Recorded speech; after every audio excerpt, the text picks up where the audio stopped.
I have the giggles a little bit. That's all right. All right. This Again, guy. it's Sunday at Comic-Con. Yeah, this guy. No, okay.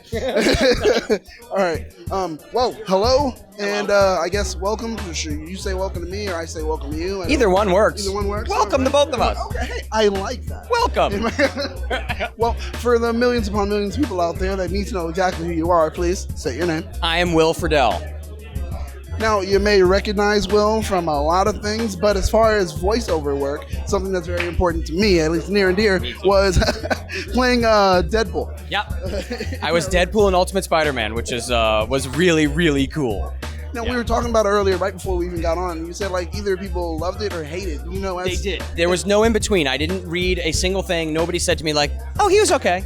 It was either that was awesome or that was the worst Deadpool I've ever heard in my life. So it was one of the two, which I thought was kind of cool. Well, I mean, that's insane though. Like, how can someone not like it? Where it's like, yes, that's Deadpool's whole idea. I mean, he's a sentient character. He knows what's happening, and he's above and beyond. I thought it was a ton of fun to play, and I thought the coolest part was maybe about, I don't know, a month ago, there's a slap on my back, and I turned around, it was Nolan North. Oh, and seriously? And Nolan was like, I thought it was good. It's like, oh, okay, good. That was good. You got the sign off. I got the thumbs up from the only one that mattered. So, and now we'll have to see what Ryan Reynolds does. Yeah, exactly. So now, you're in this club. Yeah. So that has to be big. He's great. I mean, I can't wait to see the Deadpool movie. I think Ryan Reynolds is a perfect choice to play him. So I can't wait to see what he does. Nice. I really can't. It's going to be awesome. So tell us about the project currently, right now, a little bit more about it. Right now we are here for Batman Unlimited, Monster Mayhem, and this is the second in the Batman Unlimited franchise. So we are plugging along and having a great time doing it. Now, your character, you're playing who? I play Nightwing.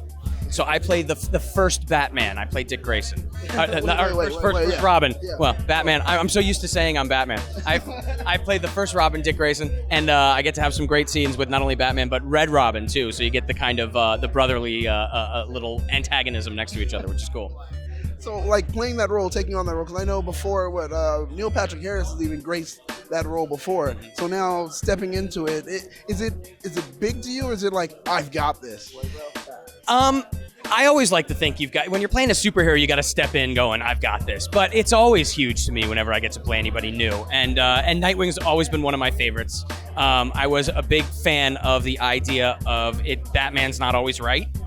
So some people would look at Batman, Dick Grayson being one of them, and saying, I don't think you're doing it the right way, and I'm going to take off and I'm going to do it my way.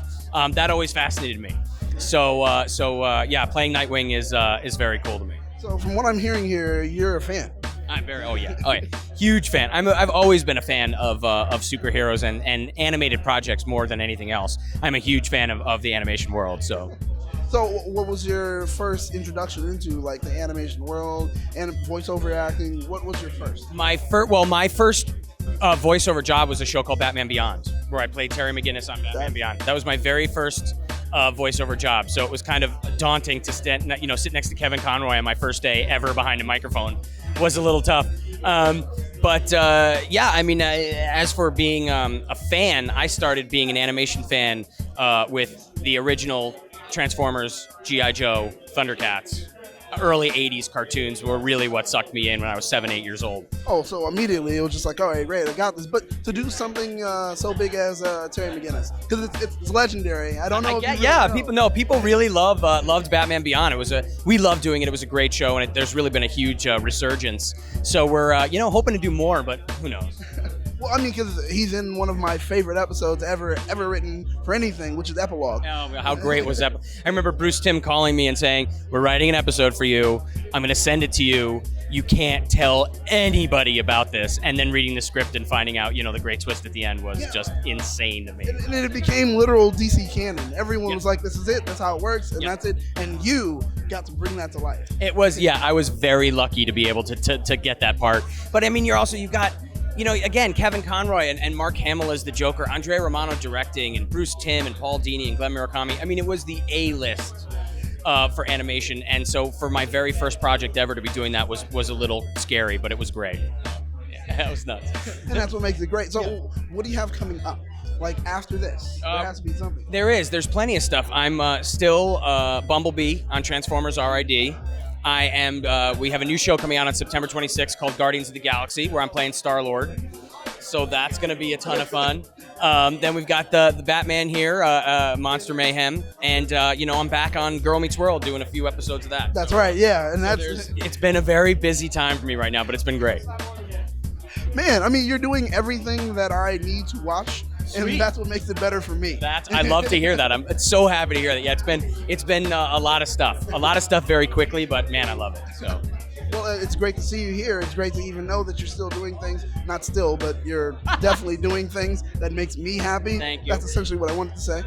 It's more about anything that helps me feel good. Well, that's fine. That's the joy of being a fan of anything. It's like I always say whenever I see something cool, okay, they made this just for me. Okay. So that's the best way to do it. Okay, good. So I'm not crazy about it. No, that's the best way to do it. Are you kidding? That's what's awesome. It's the joy of being a fan. I love it. I love it. Now, could you say something very important to me, which is Corey Topanga said, like, I don't know. I want to hear something. Something is Eric? I don't know what I would say. What would I say as Eric? Corey, what are you doing? There you go. That's good for me. That was it. All right. All right. Well, thank you very much. It was great speaking to you. Nice meeting you too. All right. Pleasure. Bye, everybody.